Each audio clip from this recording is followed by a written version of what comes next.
hope you all are finding lots of present moment, peace, and calm in the art that is your life. I wanted to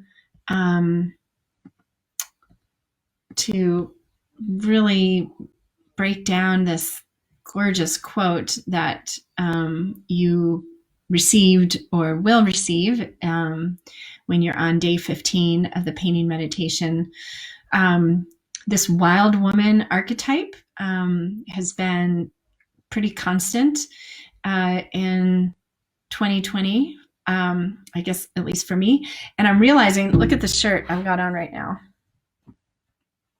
Look at her, wild woman with this like snake crown, and the snake's eating its tail, which is very Ouroboros-like, which is a symbol of the infinite. But yeah, wild women unite. And if you haven't read Clara, Pinkola, Estes, like Women Who Run with the Wolves, or any of her work, it's very rich. Her writing is thick with powerful teaching and words of wisdom. So let me just read this quote, and then I want to break it down for you, and it may inspire additional painting meditation for you. But I love it so much. So Clara Pinkola Estes writes, "With the wild nature as ally and teacher, we see not through two eyes, but through the many eyes of intuition. With intuition, we are like the starry night. We gaze at the world through 1,000 eyes. The wild woman is fluent in the language of dreams, images, passion, and poetry." So first of all, I want to talk about the wild nature as ally and teacher. And if you are catching me live, please say hi in the comments so I know you're there. And okay, so this wild woman and the wild nature as ally and teacher. So what is the wild woman? What is our wild nature? What does wild mean? It's the untamed, the wild animal has not spent any time behind bars, right?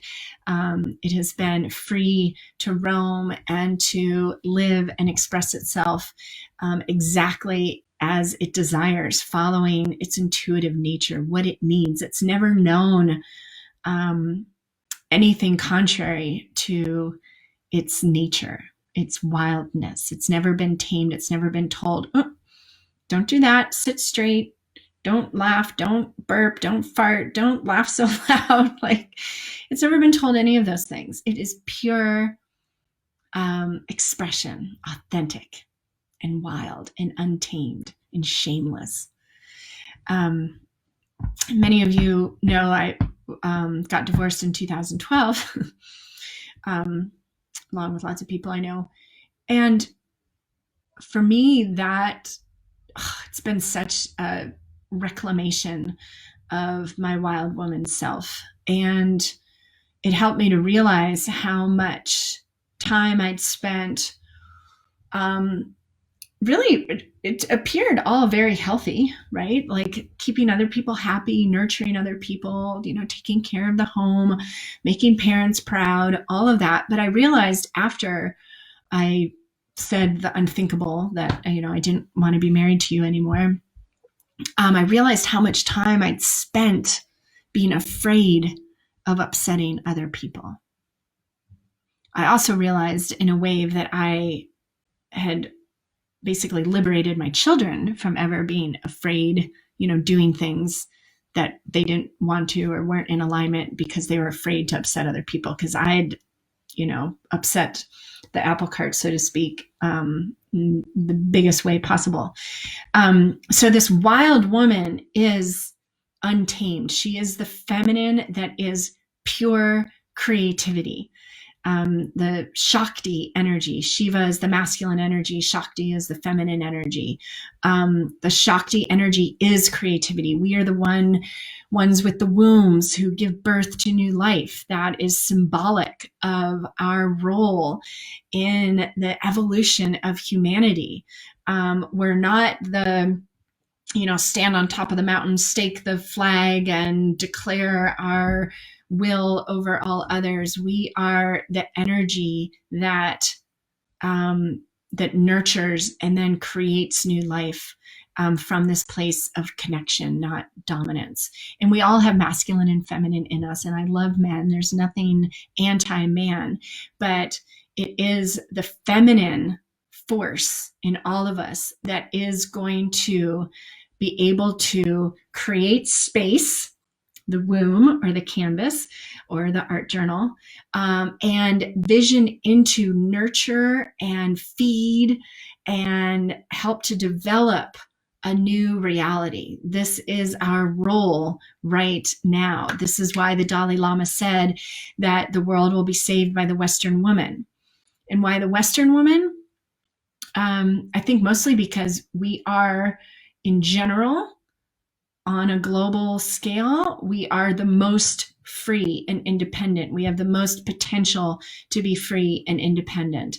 I have gotten very emotional with a group of my creatively fit coaches, all, mostly women, but on that particular call in this moment that I'm remembering, women who all had the ability really to create whatever they wanted. And someone expressed a limiting belief. And I'm like, whoa, as women, as an energy, we have been enslaved and trapped and abused and overpowered and raped and burned at the stake. But that is not our reality right now. And the closer reality is that if you are feeling in any way stuck or trapped or enslaved, you are allowing it.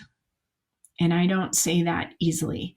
It is our responsibility, because of the fact that we are the creative energy, that we are here. I believe this is why you are here in this 21-day painting meditation challenge, whether you are at this awareness or not, but you are here to take back more of your creative feminine power so that you can play the role that you came here to play in creating a new earth, a new reality. Like we've already seen, people taking care of each other, feeling more interconnected, being responsible for others, the environment, Mother Earth healing herself so quickly, just with a month of empty city streets and the absence of cruise ships, how Mother Earth has rejuvenated herself. I saw something online today about wondering when things were going to get back to normal. No, we do not want to go back to anything. We don't want to go back to the old normal. We are here to create newness, a new normal that is honoring of this experience we're going through. And as women and as wild women, we are not bounded by history, the way things have been up until now. We are free to vision into a future. And where I know I get challenged in different areas of my life is really in speaking with conviction and authority about my visions of the future that is based in love, not fear, right? So this wild nature is you without the programming and the conditioning. It's you following your heart, speaking your truth as soon as it comes to your lips, not holding back or trying to edit or mute it so that it is received without the ruffling of feathers. So I'd love for you to comment below, like, how connected to your wild woman do you feel? And here's a clue. I'm just putting this all together.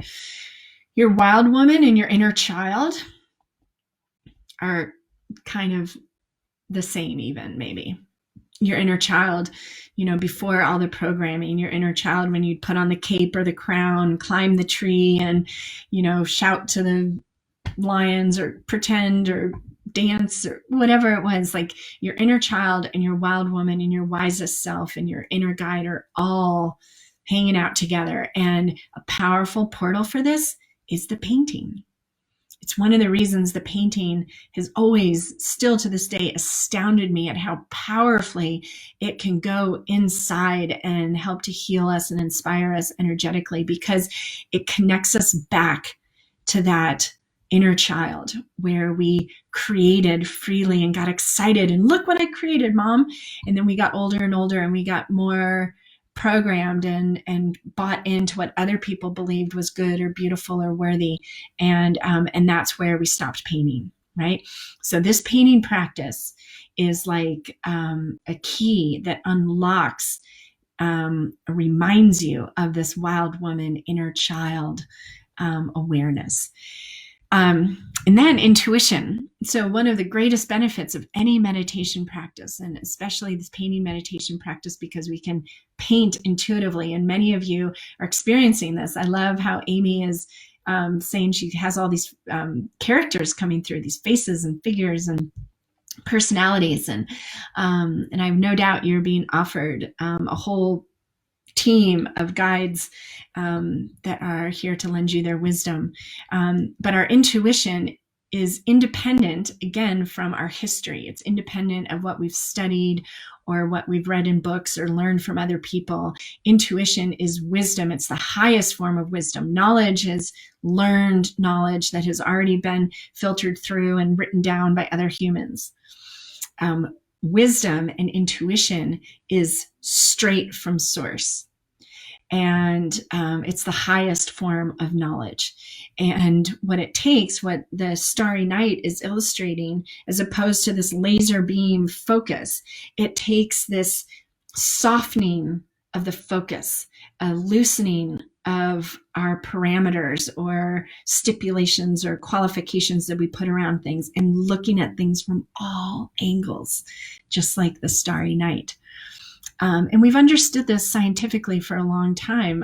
Thomas Edison, when he was really wanting a breakthrough, right? He'd been trying, working, 10,000 different elements he attempted to make the filament for the light bulb.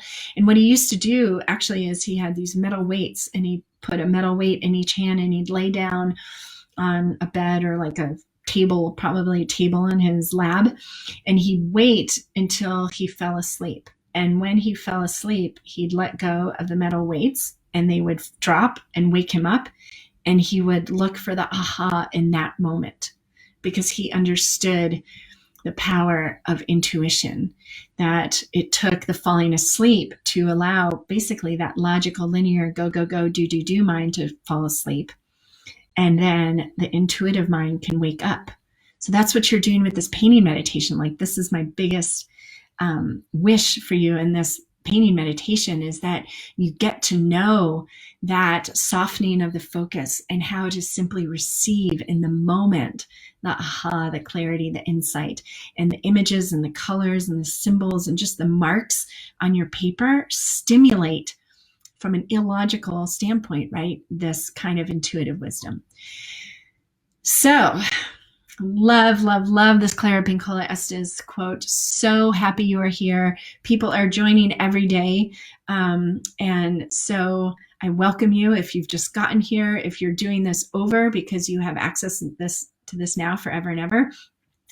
If you're on day 15 with me, if you're on day 10 or on day 20 or on day 1, you are in exactly the perfect place.